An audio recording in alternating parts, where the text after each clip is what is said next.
Hello there, Geminis. Welcome to your weekly reading. Um, First of all, I feel like you guys are getting a lot of positive reception, accolades, and recognition in your work environment for the work that you have been doing.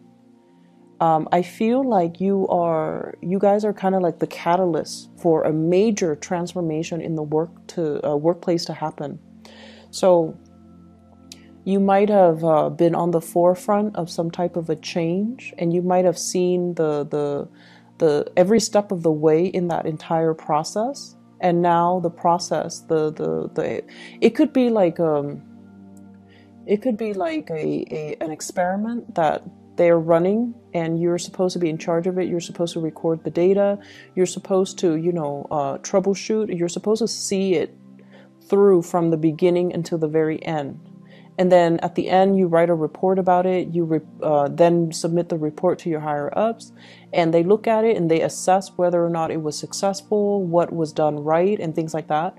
And then they use that kind of to allow other offices, other areas to emulate the success. So I feel like you're on the forefront of some type of a major change. And so as a result of it, you're getting a lot of recognition. I see you as being the catalyst for something to flow smoothly in your work environment. So either you're the logistics person, you're the one that troubleshoots, or you're the one that that sees it from beginning to end. Okay, so as a result of it, you're getting here a lot of recognition. We have here the Six of Wands. This is a major win, a major victory, but also getting very positive.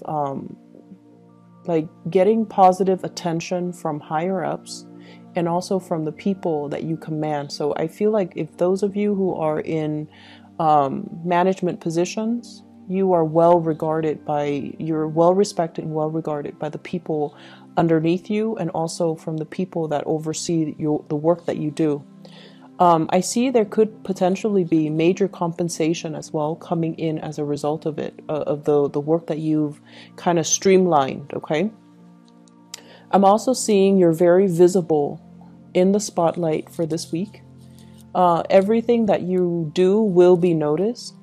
All the ideas that you have, it's important to bring them to light. So that means don't hold back. If you have an idea that you are itching to implement, or you're itching to kind of bring forth into the world, this is a week for you to do that. It's going to be well received, and I feel like for those who are writers, who are publishers, who are performers as well, I see some people composing music, composing poetry, publishing a book, or even thinking like finishing up a book. Or you have an idea for a play, a comic book, or whatever it is that you have in your mind, bring it forth to people, and it's going to be very well received, okay? You have a lot of good things coming into the picture. I also see people who are self-employed as well. You might have hit a rough patch. I feel from the May timeframe, for those who are self-employed, there might have been a slowdown when it comes to clients, when it comes to money, when it comes to the work. And I feel like things have picked back up since October, and it's on an upward trajectory, so don't worry about it, okay? Relationships overall, for those in committed relationships, I feel like it's time to introduce something new into the relationship to bring the two of you closer. So I feel this element about staying in a relationship because it's expected of you, because of the sense of responsibility. But the passion and the chemistry and the love might be slowly drained out of the relationship. Do something to re-inject that passion into the relationship, to fall in love with one another again, because I feel like there is an emotional rift here between relationship partners. But I don't feel anybody walking out. I don't see cheating or infidelity or anything like that. But I feel like it still can be saved if you take the steps to, revive the relationship.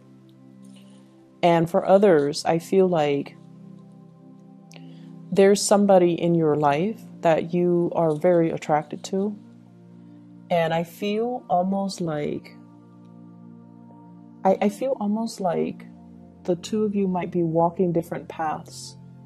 Okay, I have here the Six of Wands, one person, and the Six of Swords, the other person.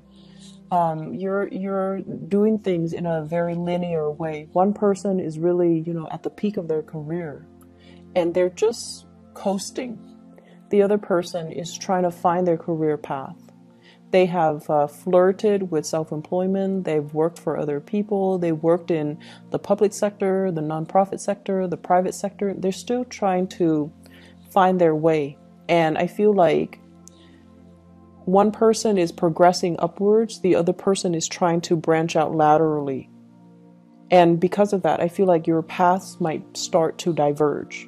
So that means they might be in your life for a very, very short time, and then they might, fly off and go off somewhere else. Okay, so there's it signals to me like something might be ending, and it's going to bring you a lot of sadness. It's going to bring you a lot of sadness. So whatever you can do to express how you feel to this person, you might have 2 months to do it. November, December, you might have 2 weeks to do it.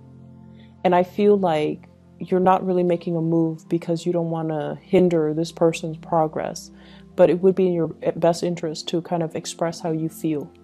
So I feel like there's somebody in your life that you have really strong attraction with, but there's this love-hate type of energy, and it's normal, I guess, as a Gemini, right? You're pulled in different directions normally. And so somebody is stirring really strong passion, feelings within you. And I feel like there's this inner conflict that you have when you deal with them. How should I behave with them? So one moment you're very soft and very concerned about them. The next you're like joking around, teasing them, and possibly being a little bit provocative with them. So I feel like you're dealing with some inner conflict as to this person. And I also feel like there's sexual tension, and I feel like that's what's causing this tug of war between you and another person. Both people, I feel, are very, very independent. The other person more so than you. The other person, they follow their own path. They keep to their own counsel. They like their own company. They like their alone time. They need a lot of space to roam. And I feel like with you, you still need to bounce ideas off of other people. You need to lead people. You need to direct people. But at the same time, you still need to interact with a lot of people. And so I feel like you're a lot more social than they are, and they are a lot more independent than you are. And I keep seeing this undercurrent of, really intense, strong, intense chemistry. And it's so intense that it might play out in sexual frustration in the way that the two of you deal with each other. So what I see is conflict stemming from frustration because, things are not getting off the ground, the relationship is not getting off the ground, or you're constantly assessing how they feel about you. They have feelings for you. They really do. I feel like they're really attracted to you. They like you as a person. But it's hard for this person, because they're so used to their own company, it's hard for them to show emotions. It's hard for whatever reason for them to show emotions. And then from your end, you have a lot of suitors. You have a lot of people that are interested in you. And so I feel like, yes, you notice this person. You notice that this person does stand out. But I also feel like being exclusive to one person might not be your top priority right now. And I also feel like you like the attention from other people. So you don't want to, narrow down and be exclusive to one person. So that's what I'm feeling. But I also feel like this person does stand out. And, if there's a time limit, if they're leaving, or if you're aware that they're leaving, there might be regrets from your end about emotions that you're not expressing now. There might be regrets from your end about, how things should have been, how you could have done things differently, once the person leaves your life, that's when you're going to start to feel their absence. So right now, everything is okay from your end, but when they're no longer in the picture, and I keep getting like 2 weeks, 2 months in particular, that's when it's going to be heavily felt. Okay, so don't delay on things, and don't do things that you might regret later, or don't not do things and then regret them later. I'm feeling like somebody is pushing you to change location. Somebody's telling you about opportunities for housing. Okay, so it's like they're telling you, you should sell, you should sell. You should sell your property, you should move away. You should get another job over here.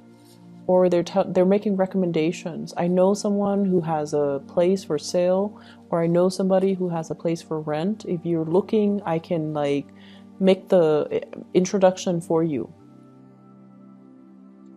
I also see a lot of people in theater, like in either are performers, like in a play, in a musical. I see you doing like spending a lot of time on like wardrobe, getting the hair just right, getting the makeup just right, getting the clothing to fit that time period just right. So you're doing your independent research, and I feel like it's going to pay off. Okay, so whatever you're doing in order to land that job, that role, that gig, or to even present yourself in a historically accurate way is going to be very well received. So all of these things are not going unnoticed.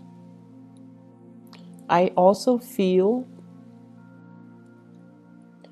the time for sitting on the sidelines of life is done and over with. So this is actually a very, very busy week where you have a lot of things. I see like checklists.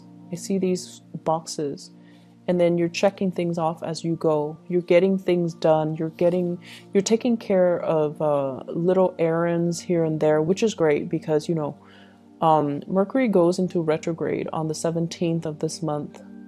Whatever you can do this week, that's important. Try to do it now. And then, you know, during the Mercury retrograde, it's all about like having to redo things. So do them now before it enters retrograde. And then by that time, we're not going to be as clear-headed. We're a little bit more forgetful. We're a little bit prone to making mistakes. And so it's a little bit harder to get things done and to find the motivation to get things done and to do things even accurately. So I feel like you're knocking things out in anticipation of this. So some of you might be into astrology. Some of you might be aware of the energy when Mercury goes into retrograde because, you know, Mercury is your ruler. And I feel like it tends to affect a lot of people that are Geminis and Virgos because Mercury rules both of those signs. And in particular, if you have Mars or Mercury, especially natally in the sign of Gemini or Virgo, that's when I feel like things do go awry, or you don't think as clearly as you would normal times of the year. So this is just you taking precautions in order to mitigate the impact of Mercury retrograde, which is great. I'm also feeling like for some of you, you're narrowing down your options. And this can be work, projects. So I feel like I see a lot of people in theater, in music, dance, theater, and you might have a lot of gigs. You might have a lot of people telling you, do you want to try out for this or do you want to take on this role? And I see you narrowing down your options. And I feel like some of you might take on 2 roles. I see 2 sources of income. I'm also seeing as well, it's almost like we're not going to be multitasking anymore. We're going to be devoting our energy and being very focused to get things done one by one by one. When we multitask, we tend to make mistakes. So we've learned from the past and we're not going to multitask. We're going to do one thing, knock them out, and then move on to the next thing. So you're a little bit more methodical and you're changing the way that you do work. You're changing the ways in which you are. It's almost like knowing our strengths and our weaknesses and working towards improving them. or relying on them to get work done in a smart way. I also see as well new enlightenment that can be reached, okay? Especially if you're dealing with a person and for whatever reason, you don't understand their behavior. And I feel like they're very, very like, they're very passionate, they're very spirited, and they're constantly on the move. And you never understood why they're so restless. And I feel like this is the week where you come to the realization, or you come to the understanding that they're not restless. They're just looking for something that stirs their passion. And so they're going around looking for that one thing. And they're not going to rest until they find it. So it's not so much restlessness. It's feeling inspired. So there is, of course, restlessness. You know, people that are bouncing around, aimless and directionless. I feel like this person has a sense of direction. They're just trying to find it. So they're not so much bouncing around. They have a clear objective in mind. They have like a logical progression. It's like organized chaos. Other people might not understand it, but in their mind, it makes sense. And so you're going to come to the realization that I see you giving your love to a fire sign. That's the message I'm getting. So fire signs, Sagittarius, Aries, or Leo. And this is somebody that you've had a lot of back and forth with. But I definitely feel like there's going to be some mutual understanding that will pave the way for things to smooth out between the two of you. Okay, so for things to kind of normalize and kind of smooth out just between the two of you. So that looks really good. So I hope the reading is helpful. I hope it resonates with you, Geminis. I do wish you all the best, okay? So take care, and I'll be back next week.